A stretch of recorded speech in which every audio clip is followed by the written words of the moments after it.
अस्सलाम वालेकुम मेरे जान को chapter number 7 properties of matter कर रहे थे। आज बड़ा ही इंपॉर्टेंट एक लॉन्ग क्वेश्चन है आर्किमिडीज प्रिंसिपल।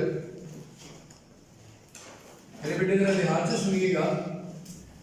आर्किमिडीज प्रिंसिपल को समझना ऐसे कुछ भी डिफिकल्ट बात नहीं, लेकिन थोड़ी सी कॉन्सेप्चुअल चीजें भी नहीं है। हमें सिर्फ ये चीज देखनी है कि यार एक सुई है, निडल, वो पानी में डूब जाती है, लेकिन आपके पास एक लकड़ी का ब्लॉक है, वो तैरता रहता है। तो ऐसी क्या चीज है, किस वजह से अफेक्टेड है? इन सारे आंसर देने के लिए आर्किमिडीज साइंटिस्ट का नाम था, बहुत लोग इसे आर्किमिडीज बोल देते हैं, तो वो नहीं बोलना मुझे, ठीक है। आर्किमिडीज प्रिंसिपल, आर्किमिडीज का प्रिंसिपल, जैसे कल हम लोगों ने पास्कल प्रिंसिपल की बात की थी, इसी तरह मेरे बेटे हमारे पास क्या आ जाता है, आर्किमिडीज प्रिंसिपल। अब आर्किमिडीज प्रिंसिपल ये कहता है कि जब आप किसी ऑब्जेक्ट को पानी के अंदर पूरी तरह से या फिर पार्शली सबमर्ज करते हो, इमर्ज करते हो, डुबो देते हो, तो उस ऑब्जेक्ट पर उसके वेट के इक्वल एक अपवर्ड डायरेक्शन में फोर्स लगती है, जिसे हम अपथ्रस्ट फोर्स कहते हैं। क्या नाम देते हैं मेरा बेटा? Upthrust force. अब मेरे बेटे मैं आपकी बुक के अकॉर्डिंग चलूं तो ये कहता है the buoyant force acting on an object fully or partially immersed in a buoyant force का आगे है, ये सब क्या नाम देते हैं मेरा बेटा? upthrust force। द upthrust, ऐसे मैं क्या नाम दे रहा हूं आपकी बुक के अकॉर्डिंग? buoyant force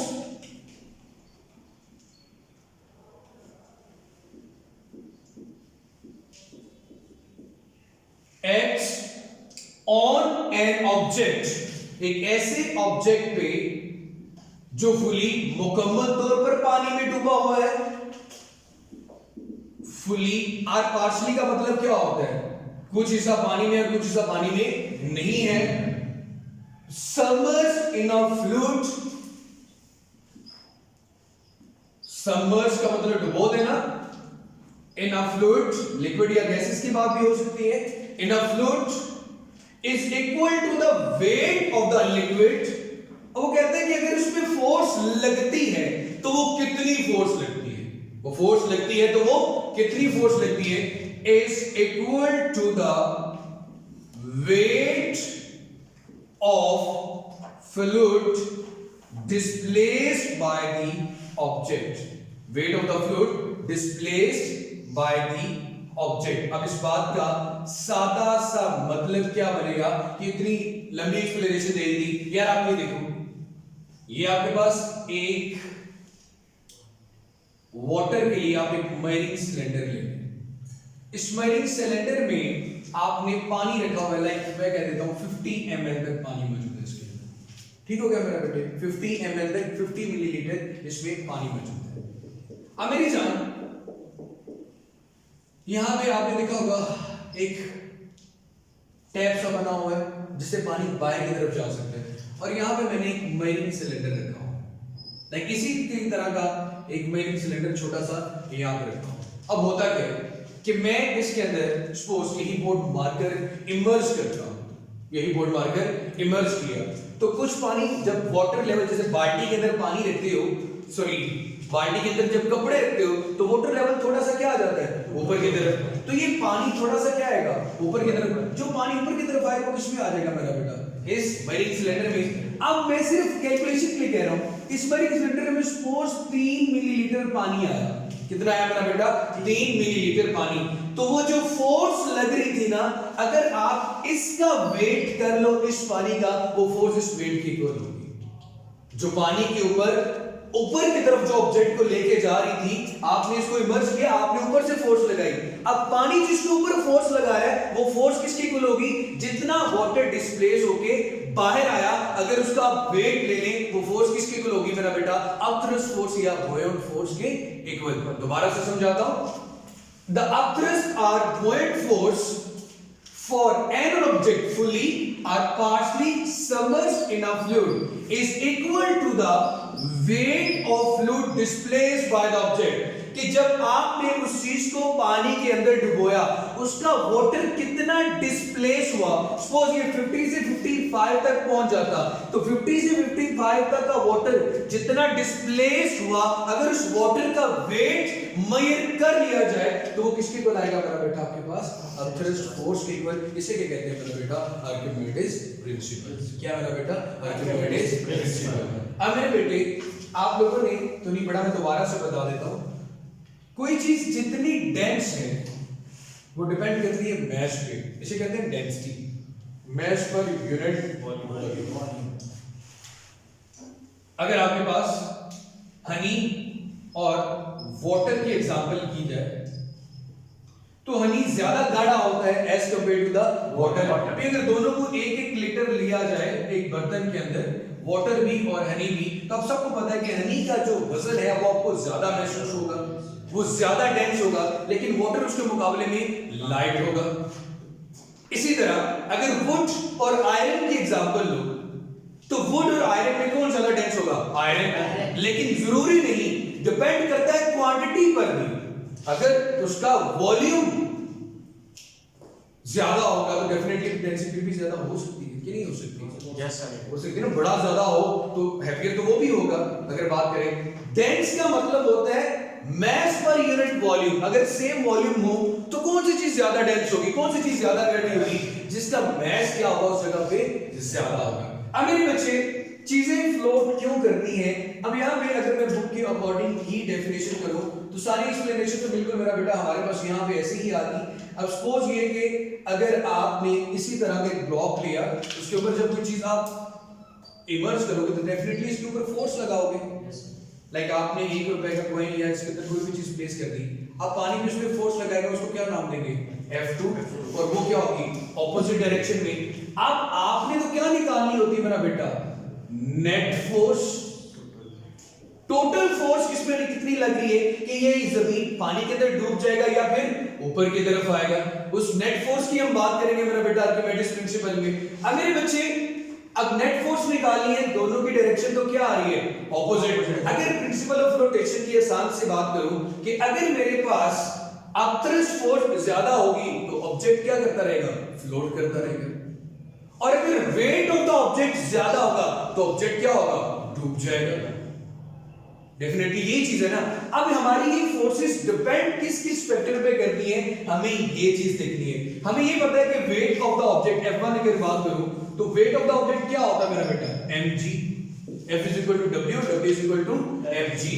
अभी हम बात करें कि बॉयड फोर्स की, आपकी बुक के अकॉर्डिंग बॉयड फोर्स की बात करें तो हमें ये बॉयड फोर्स भी तो निकालनी है मेरे बेटे। आप सबको पता है कि यहां पे जो इन्वॉल्व चीज होगी वो मेरे बेटे आपके पास यहां पे डेंसिटी B आ जाए। अगर मैं बॉयड फोर्स की बात करूं तो वो भी क्या आएगा? मैस ऑफ द ऑब्जेक्ट, और साथ किसकी वैल्यू आ गई? G की। और साथ आप उसमें ये लिख देंगे कि मैस ऑफ द ऑब्जेक्ट, और जब ऑब्जेक्ट पानी के अंदर डूब रहा तो उसके साथ B लिख दिया, mass of the object in water MB। तो ये दो फोर्सेस मेरे पास आ गई। एक फोर्स कौन सी आ गई मेरा बेटा? अब thrust force, sorry weight of the object, जो कि एक रियल फोर्स थी। हमें निकालनी है मेरा बेटा नेट फोर्स। हमें क्या निकालनी है? Net force. नेट फोर्स निकालने के लिए डेफिनेटली जो चीज, अगर ये चीज फ्लोट कर रही है इसका मतलब है इसकी बॉयड फोर्स ज्यादा होगी और वेट उस ऑब्जेक्ट का क्या होगा मेरा बेटा? कम होगा। तो आपके पास ये फार्मूला बनेगा जी mBg minus W, mBg minus W। W again आपके पास क्या होता है मेरा बेटा? mg। g की वैल्यू में तो कोई चेंज नहीं आएगा, आप अगेन इसको लिख सकते हैं mBg minus m mass of the object। ये देखो ये mass of the object मैं क्यों लिख रहा हूं? mass of the object मेरे बेटे मैं इसलिए लिख रहा हूं वेट के ऑपोजिट डायरेक्शन में जो डिस्प्लेस्ड वाटर है उसका mass B होगा। उसका मैच क्या होगा मेरा बेटा? B होगा। हमने नेट फोर्स निकालनी है कि क्या ये ऑब्जेक्ट क्या करेगा? फ्लोट करेगा या नहीं करेगा।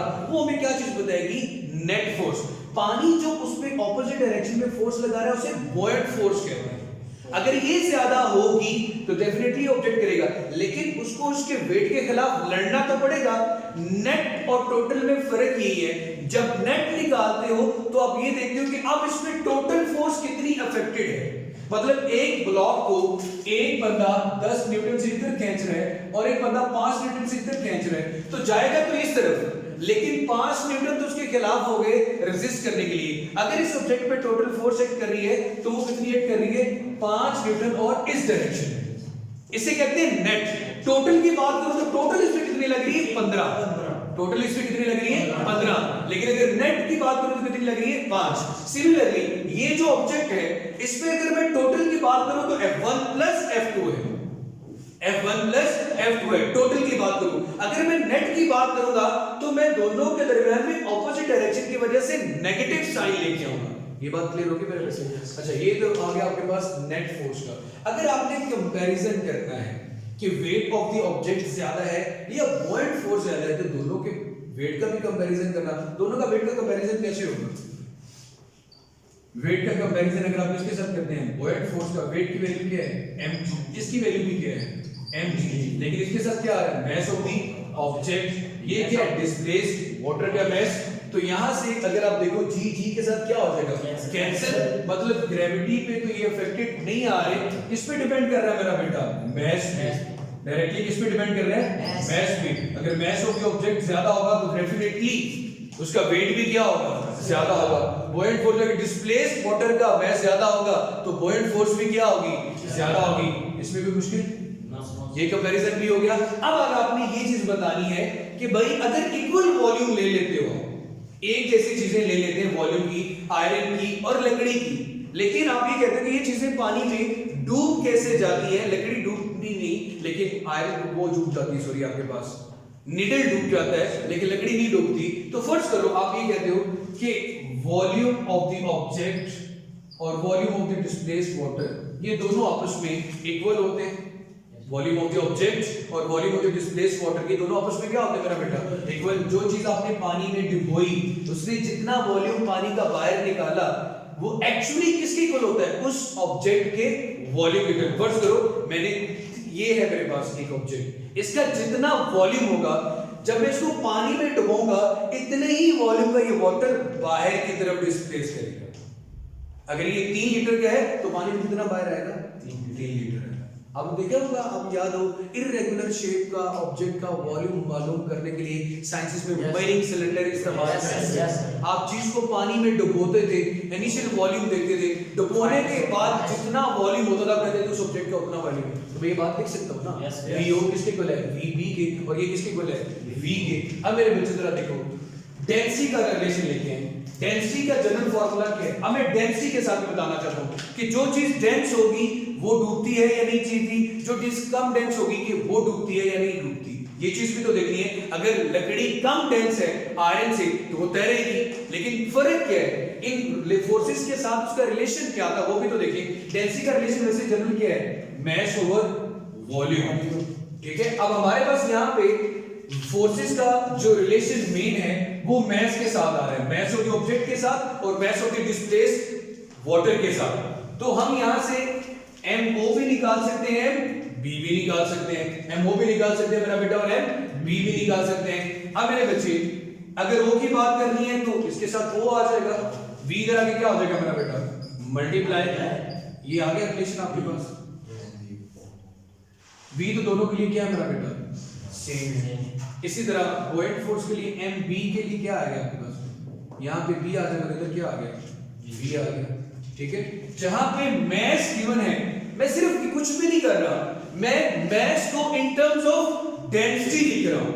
मास को किसके टर्म में लिख रहा हूं मेरा बेटा, डेंसिटी की फॉर्म में। अब देखो के अकॉर्डिंग, अब यही फोर्स के अंदर वैल्यू पुट करो, W/FB। मास O की जगह पे क्या लिख दें, density of object into volume, density of object in displaced water into volume. V के साथ क्या हो जाएगा, कैंसिल। तो आपकी वेट और बॉयंट फोर्स का दोबारा जब कंपैरिजन किया तो वो डेंसिटी के साथ भी मेरा बेटा रिलेशन आ गया आपके पास। अब वो ये क्या बताता है कि अगर वेट ज्यादा है और डेंसिटी ज्यादा है तो डेफिनेटली ऑब्जेक्ट क्या करेगा, डूब जाएगा। और अगर बॉयंट फोर्स ज्यादा है और उसकी डेंसिटी भी ज्यादा है तो ऑब्जेक्ट क्या करेगा, फ्लोट करेगा। इसमें कोई मुश्किल? अब आप लोगों के सामने सारे सवालों के जवाब आ गए कि भाई वेट ज्यादा होगा तो ऑब्जेक्ट डूबेगा, अब थ्रस्ट फोर्स ज्यादा होगी तो ऑब्जेक्ट ऑब्जेक्ट क्या करेगा, फ्लोट करेगा। अगर उसका मैस के साथ देखो तो मैस के साथ भी डायरेक्ट रिलेशन है, और अगर उसका डेंसिटी के साथ देखोगे तो डेंसिटी के साथ भी क्या मेरा बेटा, डायरेक्ट रिलेशन है। और डेंसिटी और मैस का भी आपस में कौन सा रिलेशन है, डायरेक्ट रिलेशन है। इसे कहते हैं मेरा बेटा आर्किमिडीज प्रिंसिपल। आपकी बुक के अकॉर्डिंग भी मैंने सोचा वो भी हो जाए, दोबारा से रिकॉल करवा दूं। जब आप किसी चीज को पानी में कंप्लीटली या आधा डुबोते हो तो पानी के ऊपर या पानी उस पे ऊपर की तरफ फोर्स लगाता है, जिसे अप थ्रस्ट या बॉइंड फोर्स कहते हैं। अब उसने वो फोर्स लगा दी उस ऑब्जेक्ट के वेट के लिहाज से। अब हो सकता है वो डूबे, हो सकता है वो तैरे। तो ये फैक्टर किस पे डिपेंड करता है कि कौन तैरेगा कौन डूबेगा। उसने कहा कि आप देख लें वेट ऑफ द ऑब्जेक्ट जिसको आपने डिस्प्लेस किया वो तो mg के इक्वल आ गया। तो हमने जो बॉइंड फोर्स है दैट इज जो अपवर्ड डायरेक्शन में फोर्स लग रही है वो भी mg उसके वेट के इक्वल फोर्स लगेगी displaced by the object. Weight of the liquid displaced by the object mbg लिख दिया हम लोगों ने। हमने कहा कि दोनों का कंपैरिजन करते हैं, ये ज्यादा ये कंपैरिजन करने के लिए हमेशा रेशियो ली जाती है। क्या ली जाती है, रेशियो। रेशियो का मतलब दोनों को डिवाइड करके। डिवाइड किया तो हमने कहा कि जी पे तो डिपेंड नहीं करता, किस पे डिपेंड करता है। आपको ये नहीं कहता ग्रेविटी यहां पे ज्यादा होगी, क्योंकि ग्रेविटी का फैक्टर यहां पे अफेक्टेड ही नहीं है। कौन सी चीज अफेक्टेड है, मास ऑफ द ऑब्जेक्ट या फिर बुओयंट फोर्स या mass of the displaced water. अब मेरे बच्चे आपने कहा वॉल्यूम ऑफ द ऑब्जेक्ट और डिस्प्लेस्ड वाटर का वॉल्यूम दोनों आपस में क्या होंगे, इक्वल होंगे। तो एक ही नाम दे दिया v का, तो आपके पास v भी कैंसिल हुआ तो डेंसिटी के साथ भी कौन सा रिलेशन आ गया, डायरेक्ट रिलेशन। अब मेरे बच्चे यहां से देखो, अगर वॉल्यूम ज्यादा होगा, चीज फ्लैट होगी, बहुत ज्यादा बड़ी फ्लैट होगी, तो उसकी डेंसिटी क्या होगी, कम। उसकी डेंसिटी क्या होगी, कम। वॉल्यूम और डेंसिटी आपस में क्या रिलेशन है, इनवर्स रिलेशन। अब ये देखो, अगर कोई ऑब्जेक्ट जिसकी डेंसिटी कम होगी पॉइंट फोर्स की, अगर डेंसिटी कम होगी तो उसका वेट क्या होगा, ज्यादा। और अगर उसकी डेंसिटी ज्यादा होगी तो उस पे वेट क्या होगा, कम होगा। इसका मतलब फ्लैट चीजें जो होती हैं वो तैरती रहती हैं, उनका वॉल्यूम ज्यादा है लेकिन डेंसिटी क्या आ रही है, कम आ रही है, तो वो क्या करेगी, फ्लोट कर जाएगी। सुई है, उसकी डेंसिटी ज्यादा है लेकिन वॉल्यूम क्या है, कम है, तो वो क्या जाती है, डूब जाती है। क्लियर हो गया मेरे बेटे। तो डेंसिटी के साथ भी क्या रिलेशन है वो क्लियर हो गया। मास के साथ डायरेक्ट रिलेशन है, डेंसिटी के साथ भी इसका डायरेक्ट रिलेशन है, और वॉल्यूम के साथ इसका कौन सा रिलेशन है, इनवर्स रिलेशन। क्लियर हो गया मेरे साथ। तो इंशाल्लाह कल अगेन बात करेंगे अपने नेक्स्ट लेक्चर की तरफ। और नेक्स्ट मेरे बेटे हमारे पास आ जाता है इसका इलास्टिसिटी का जो टॉपिक है, और इलास्टिक हुक्स लॉ और इलास्टिसिटी, उसके बारे में कल बात करेंगे। अगर तुम चैनल में सब्सक्राइब किया हो तो प्लीज़ भाईजान वो भी कर लें। बायो के लेक्चर्स भी अपलोड हो रहे हैं, आज से कंप्यूटर इंग्लिश के भी अपलोड होना शुरू हो जाएंगे। खुश रहें, जीते रहें, आबाद रहें। कुरान पाक की स्पेशल रेसिटेशन हर जुम्मा को होती है। आज सूरह यासीन थी और कुरान पाक के 5 सबक पढ़ा दिए गए हैं, बाकी भी पूरा कोर्स स्टार्ट हो जाएगा। तो खुद रहें, खुश रहें, दूसरों को भी खुश रखें, आबाद रहें, जीते रहें, और चैनल सब्सक्राइब कर लें।